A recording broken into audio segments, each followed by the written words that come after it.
Hello అండి, welcome to Sri Chakra tarot. ఇప్పుడు మనం మీ పర్సన్ దగ్గర నుంచి లవ్ మెసేజెస్ చూద్దాం. మీ పర్సన్ మీతో ఏం చెప్పాలనుకుంటున్నారో చూద్దాం. మీ పర్సన్ నేమ్ 3 times తలుచుకోండి. మీ పర్సన్ గురించి ఆలోచించండి. Thank you angels, thank you universe, gratitude gratitude gratitude. మీ స్మైల్తో వాళ్ళ డే అనేది స్టార్ట్ అవ్వాలి అని వాళ్ళ కోరిక అండి. అదే చెప్తున్నారు. మీరు వాళ్ళ ఊపిరి అండి. ఊపిరి లేకుండా నేను ఎలా బతకగలను, నా ఊపిరి లేకుండా నేను ఎలా జీవించగలను అని వాళ్ళు అంటున్నారండి. మీ మధ్య ఉన్న అతిపెద్ద దూరం ఏంటంటే మీ మధ్య ఉన్న మిస్అండర్స్టాండింగ్, అపార్థాలు. ఒకరినొకరు సరిగ్గా అర్థం చేసుకోవట్లేదు. అందుకే మన మధ్య మిస్అండర్స్టాండింగ్ అనేది వస్తుంది. దానివల్ల దూరం అనేది వస్తుంది అని వాళ్ళు అంటున్నారు. ఈ డెక్ నుంచి ఇప్పుడు చూద్దాం. రీయూనియన్ అండి. వాళ్ళు మీతో రీయూనియన్ కోరుకుంటున్నారు. మనం ఎప్పటికైనా రీయూనియన్ అవుతాము, మనం ఎప్పటికైనా మళ్ళీ కలుస్తాము అని వాళ్ళు అంటున్నారు. నేనే నా గురించి సరిగ్గా ఎక్స్ప్రెస్ చేసుకోలేదు, నేను నా మనసులో ఉన్న ఫీలింగ్స్ సరిగ్గా చెప్పుంటే బాగుండేది, నేను సరిగ్గా చెప్పలేదు అని వాళ్ళు అంటున్నారండి. ఒక థర్డ్ పార్టీ సిచ్యువేషన్ కూడా మీ మధ్య ఉంది అని అంటున్నారండి. మనం కలవడానికి ఒక థర్డ్ పార్టీ సిచ్యువేషన్ అనేది కూడా చాలా అడ్డుగా వచ్చింది, అందుకే మనం విడిపోయామంటున్నారు.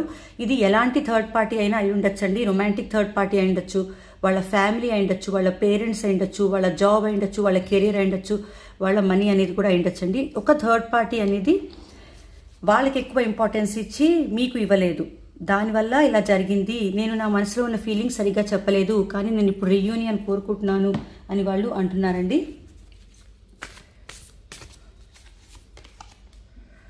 I don't know way to start. వాళ్ళకి మీ దగ్గరికి రావాలనుంది, మాట్లాడాలనుంది, కానీ ఎక్కడ స్టార్ట్ చేయాలో తెలియడం లేదండి. Why is it that you love me? నన్ను ఎలా ప్రేమిస్తున్నావు నువ్వు? నన్ను ఇంకా ఎలా ప్రేమిస్తున్నావు? నేను నీతో సరిగ్గా బిహేవ్ చేయలేదు, మనసులో ఉన్నవేవి చెప్పలేదు, ఒక థర్డ్ పార్టీకి ఎక్కువ ఇంపార్టెన్స్ ఇచ్చాను, నిన్ను పట్టించుకోలేదు, కానీ నువ్వు నన్ను ఇంకా ఇంత మోసం చేసినా కూడా నువ్వు నన్ను ఎలాగా ప్రేమిస్తున్నావు అని అంటున్నారు. I can't stop thinking about you. నీ గురించి నేను ఆలోచించకుండా ఉండలేకపోతున్నాను అని వాళ్ళు అంటున్నారు. ఎప్పుడు మీ గురించే ఆలోచిస్తున్నానని చెప్తున్నారండి. ఏంజల్ గైడెన్స్ కూడా చూద్దాం. Get more information. మీ పర్సన్ మీతో ఏదో చెప్పాలనుకుంటున్నారు, అది తెలుసుకోమంటున్నారు. అబండెన్స్ అనేది రాబోతుందండి. మీ రిలేషన్షిప్లో చాలా మంచి చేంజెస్ అనేవి రాబోతున్నాయి.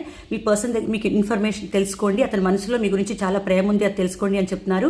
ఈ పాజిటివ్ ఎనర్జీ క్లెయిమ్ చేసుకోండి. ఈ వీడియో మీకు నచ్చితే లైక్ చేయండి, షేర్ చేయండి, నా ఛానల్ సబ్స్క్రైబ్ చేసుకోండి. థ్యాంక్ యూ అండి.